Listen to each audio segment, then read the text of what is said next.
All praises to Yahweh, Baal Shem Yahweh Shai, Baal Shem Kodash, double honors to the elders and apostles of greatness stone. Shalom to the elect which in the spirit and truth and in sincerity. With hope of receiving mercy of Yahweh, Baal Shem Yahweh Shai. Yahweh is the name of the Heavenly Father. Yahweh Shai is the name of His only begotten Son. The so-called Negroes, Hispanics, and Native Americans are the Israelites according to the prophecies that are written in the scriptures. I want to make it known that the RFID microchip is the MOTB. The serpent juice is the precursor to the MOTB. Yahweh Shai, whom the early man called Jesus, is about to make his return upon the earth to deliver his elect and to pour out judgment as it is written.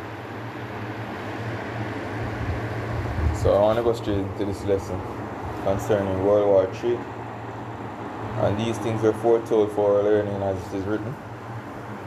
And right now we see steps being taken by various countries around the world,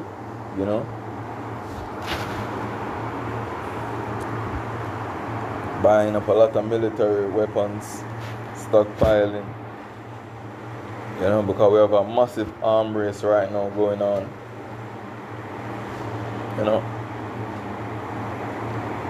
So this is Matthew 24 verse 3, and so as he sat up on the Mount of the Olives, the disciples came unto him privately, saying, Tell us, when shall these things be? And what shall be the sign of thy coming, and of the end of the world?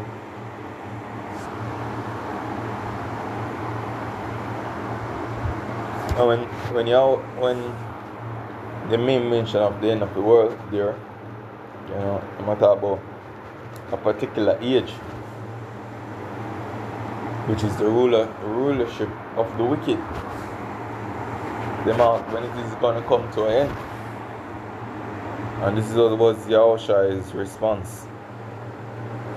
And Yahushai answered and said unto them, Take heed that no man deceive you, for many shall come in my name, saying, I am a Mashiach, and shall deceive many.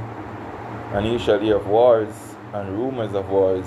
See that ye be not troubled, for all these things must come to pass, but the end is not yet. And we are seeing these things come to pass now, For nation shall rise against nation, and kingdom against kingdom, and there shall be famines. Things will transpire now as we speak. Just take a look right now in Palestine. And pestilence. Remember, a couple years ago, the whole world locked down due to one so-called demic. An earthquake in diverse places. I want to say a couple of days ago in Thailand, a 7.7 earthquake, Shit. Thailand, I bring down big multi-story buildings,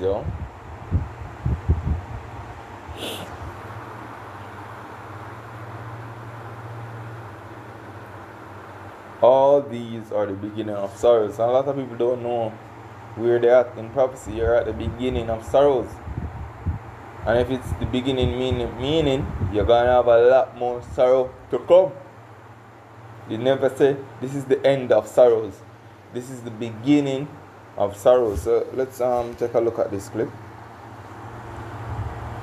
Just yesterday, we told you on Beyond that the United States delivered the first F-16 fighter aircraft to Taiwan, marking the first of the 66 fighter jets that will be supplied to Taiwan by the United States. And on the back of this development, the United States appears to be shifting its military focus solely towards China.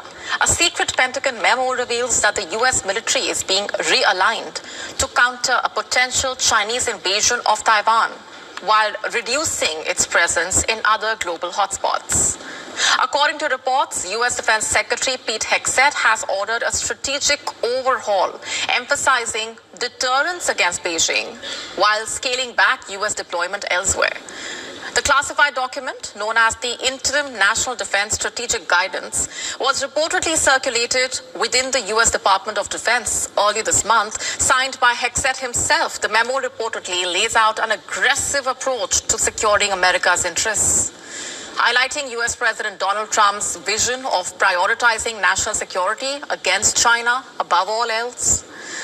The Trump administration and the Biden administration both identified China as the top threat to U.S. national security, but this latest guidance goes a step further, identifying the defense of Taiwan as the central scenario around which all military planning must revolve. The document reportedly states, and I'm quoting here, China is the sole pacing threat, quote unquote. The memo categorically shifts American military priorities towards the Indo-Pacific region, further outlining a plan designed specifically around a potential war with China. It involves bolstering troop presence through submarines, bombers, unmanned vessels, specialized military units. The plan also prioritizes weapons capable of striking hardened or underground targets and improving the security of U.S. bases in the Indo-Pacific. Additionally, it states that the Pentagon is working to pre-position military supplies and streamline logistics to ensure rapid response capabilities in the event of a Chinese invasion of Taiwan. Pete Hegseth recently toured the Indo-Pacific region, meeting with American troops in Guam, stressing that they are on the front lines of this emerging conflict with China. Allies in this neighborhood see the encroachment of communist China with very different intentions. And again, we hope to have a peaceful relationship with them. But we also stand with our allies to defend against that encroachment and defend American interests. Meanwhile, the memo also places pressure on Taipei to increase its defense spending to as much as 10% of its GDP to national security. And by the way, Taiwan has taken steps towards increasing its spending. Its president recently announced an increase in defense spending to over 3% of the GDP, up from around... I want to hear the increase in spending. What precept supposed to come to mind? Because a particular precept supposed to flow in your mind when you hear these speeches, these rhetoric being declared. This is Joel 3 verse 9. It said, proclaim ye this amongst the Gentiles, which are all the heathen nations, from China, Russia, Iran, and so on and so forth. It said, proclaim ye this amongst the Gentiles, prepare war, wake up the mighty men, let all the men of war draw near, let them come up. Beat your plowshare into swords, and your pruning hook into spears. Let the weak say, I am strong. Assemble yourselves and come, all ye heathen, and gather yourselves together round about. Thither, cast thy mighty ones to come down, O Yahweh. Let the heathen be wakened and come up to the valley of Yahweh Shaphat. For there will I sit to judge all the heathens round about. Put ye in the sickle, for the harvest is ripe. Come, get you down, for the press is full, the fat overflow, for their wickedness is great. Multitudes and multitudes in the valley of decision, for the day of Yahweh is near in the valley of decision. And these are the times that we're in, So when you just skim over it, you have a lot of nuggets, where you can take from this passage in itself. When I go to verse 10, it tells them to beat your plowshare into swords and your pruning hook into spears. That is where the military is spending. Come in, the money where they spend on education, agriculture, you see me? Your medical industry, your refund, your reroute those money to where military spending.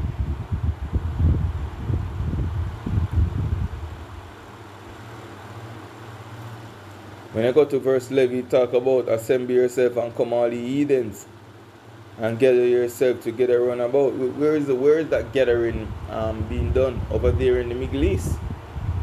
Because that region, the Levant, is going to be the main place of battle,